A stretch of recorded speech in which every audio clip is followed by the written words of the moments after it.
Hello guys, good morning. তোমরা সকলে কেমন আছো? আশা করি খুব ভালোই আছো। হ্যাঁ, আমিও ভালো আছি। তো চলে এলাম আবার তোমাদের কাছে একটা নতুন ভিডিও নিয়ে। তো চলো আমরা ঘুরু করতে যাচ্ছি, বুঝতেই পারছো, সবই দেখতে পাবে কোথায় যাচ্ছি না যাচ্ছি। এটা ছিল বছরের ফার্স্ট, মানে 2025-এর ফার্স্ট আমাদের ট্রিপ। আর তার আগে বলে দিই, সবাই কিন্তু কৌশিক জ্যোতিকাস ফ্যামিলি ব্লগটাকে তাড়াতাড়ি করে সাবস্ক্রাইব করে দাও, যাতে আরও নতুন নতুন ভিডিও নিয়ে তোমাদের কাছে আসতে পারি, আর সেটা তোমরা সবার আগে দেখতে পাও। তাই জন্য বেল আইকনটা অবশ্যই করে ছপ করে প্রেস করে দাও।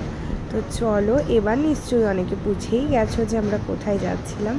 হ্যাঁ, অনেক দিনের মন খারাপের পর যাচ্ছিলাম একটু মনটাকে ফ্রি করতে। তো চলো, বাড়ির সব বড়রাই বলছিল একটু ঘুরে আসতে, তো তাই জন্য চলেই যাচ্ছিলাম। হ্যাঁ, মন থেকে কখনোই কোনো দূর সময় কাটিয়ে ওঠা যায় না, এটুকু একদমই ঠিক।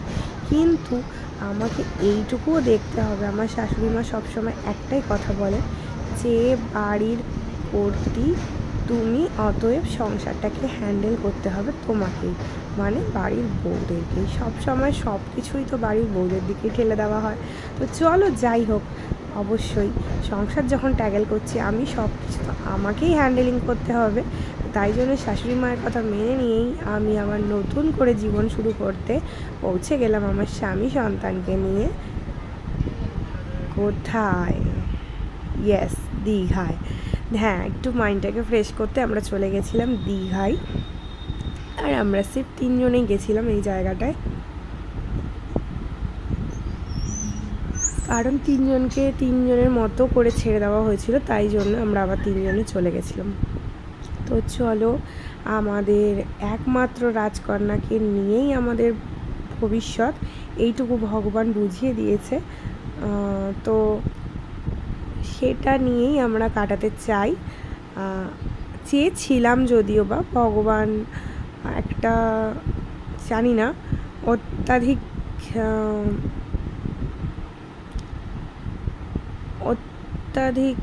কি বলবো, এটা হয়তো ভগবানের অত্যাধিক ভালোবাসার আমাকে ফল।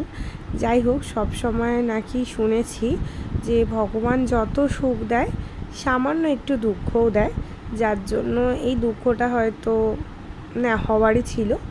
যাই হোক, আরও বড় আঘাতের থেকে সামান্য আঘাত দিয়ে কাটিয়ে ফেলেছে, এইটুকুই আমার কাছে অনেক। তো যাই হোক, আমাদের একমাত্র প্রিন্সেসকে নিয়ে আমরা চলে গেছিলাম আমাদের নয়, আমার বর আর মেয়ের প্ল্যানের জায়গা দীঘায়। তো আমরা কেমনভাবে কাটালাম, কি করলাম, তখন খুব একটা ভিডিও হয়নি। তো যেইটুকু করেছিলাম সেইটুকুই তোমাদের সাথে শেয়ার করে নিচ্ছি। অবশ্যই দেখো আমাদের ফার্স্ট জার্নিটা কেমন লাগলো, মানে 2025-এর ফার্স্ট ট্রিপটা কেমন লাগলো। দেখতেই পাচ্ছ, যেখানেই যাবে সবার মন জয় করে নেবে। ক্যামেরাম্যান দাদা ওর পাগলামো দেখে হাসছে। তো তোমরা কে কে দীঘায় গেছো এই 2025-এ, কতবার গেছো, সব কিছুই কিন্তু আমার সাথে শেয়ার করো। হ্যাঁ, আমরা বছরে একবার তো যাবই, বছরে কোনো সময় দুবারও হয়ে যায়। প্রত্যেক বছর আমরা যাই, এই নয় যে হয়তো 2 বছরে একবার, 3 বছরে একবার বা 5 বছরে একবার যাই, প্রত্যেক বছর যাই। যার জন্য এটা আমাদের কাছে ওই যে বলে না মামার বাড়ি যাওয়া, আমার মেয়ের এটা মামার বাড়ি যাওয়াই বটে, কারণ ওর সমস্ত কিছুই চেনা। বাট তবু সমুদ্রের টানে যেতেই হয়, এরকম একটা ব্যাপার।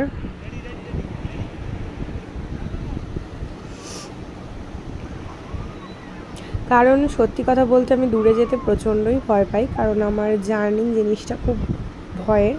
কারণ এই চারিদিকে অ্যাক্সিডেন্ট দেখে সত্যিই আমার প্রচণ্ড ভয় করে,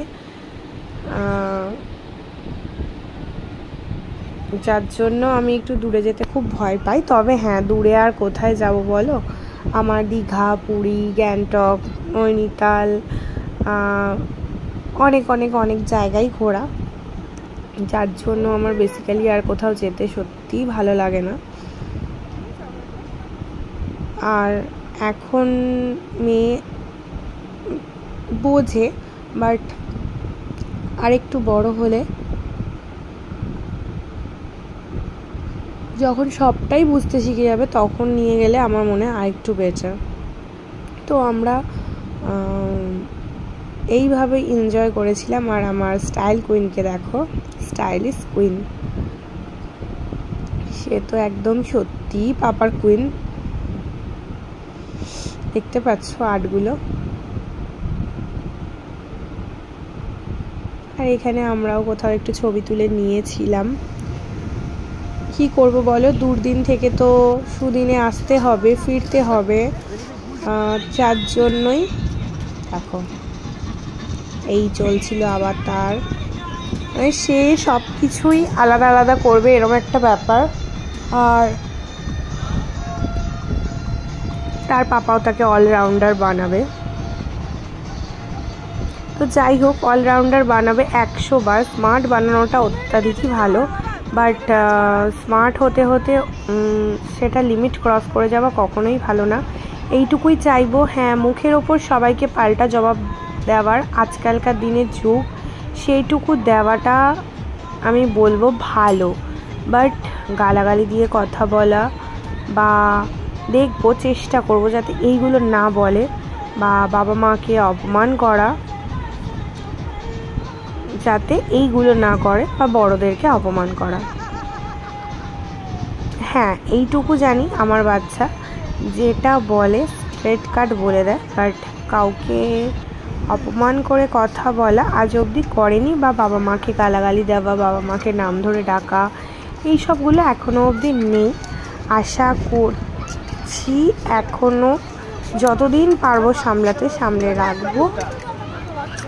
একটা মাত্র সন্তান বলে কথা, অবশ্যই যতটুকু পারবো চেষ্টা করব নাগালের মধ্যে রাখার, বাট সেটা তো পরের ব্যাপার। কি হবে না হবে, কেমন মানুষ হবে, সেটা পরের ব্যাপার। এবার কিছুটা ফ্যামিলির শিক্ষা থেকেও হয়, তাই জন্যই চেষ্টা করব।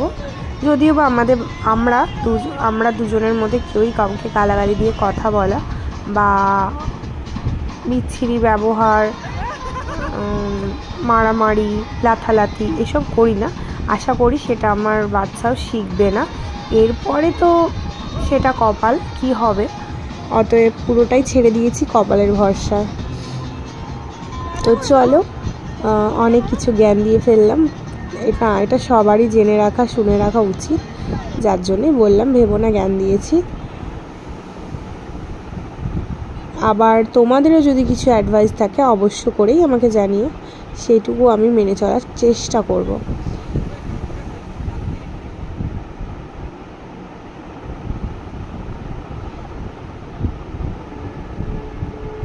আসলে আমি জানি শিক্ষা কাউকে দিতে হয় না, সে মানে যে কোনো বাচ্চা তার ফ্যামিলির শিক্ষায় শিক্ষিত হয়।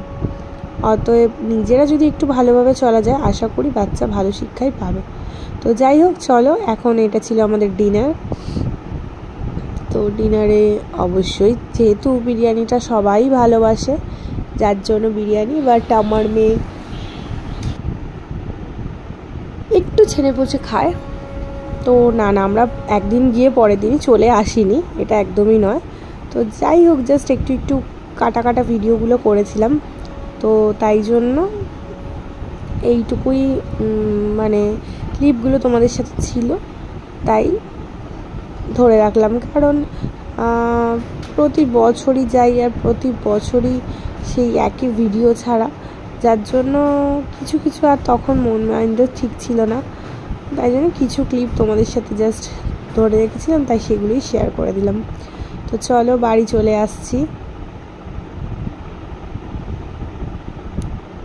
তো বাড়ি যেতে যেতে যেইটুকু পথ তোমাদের সাথে কথা বলা যায়, এই দেখো আমার গেছনিকে দেখো, যেই একটু ট্রেনটা ফাঁকা হয়েছে অমনি পাগলামো শুরু হয়ে গেছে। যদি পড়ে যায় তো কি হবে, মাথাটা তো পুরো ফেটে আলুর দম হয়ে যাবে। দেখেছো কেন বলেছি বাবা মায়ের শিক্ষায় শিক্ষিত হয়? এই যে তার বাপ এরকম পাগলা, তবে না, শুরু করেছে আগে মেয়ে। পাপা খুবই ভয় পায়, ওই ওই ওই চেয়ারে উঠে দাঁড়াতেও ভয় পাবে। এখানে একটু ব্যায়াম চালু করেছিল, অনেক দিন আসলে জিমে যাওয়া হয়নি তাই জন্য এখন জিম স্টার্ট করে দিয়েছে, আবার শেখাচ্ছে তার মেয়েকে।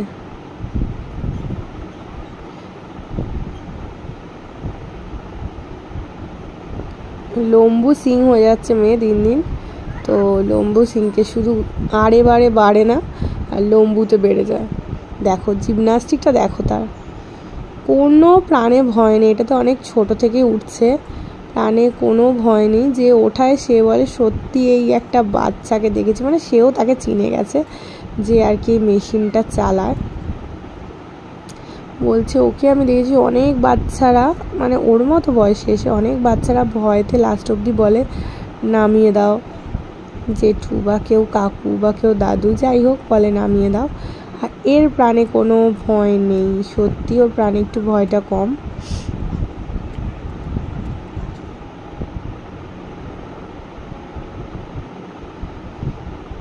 তবে এটা কিন্তু একদমই পাপার মতো পায়নি। সব কিছু পাপার মতো পেলেও এই প্রাণে ভয় ব্যাপারটা কম, যেটা সেটা পেয়েছে অবশ্যই মায়ের মতো।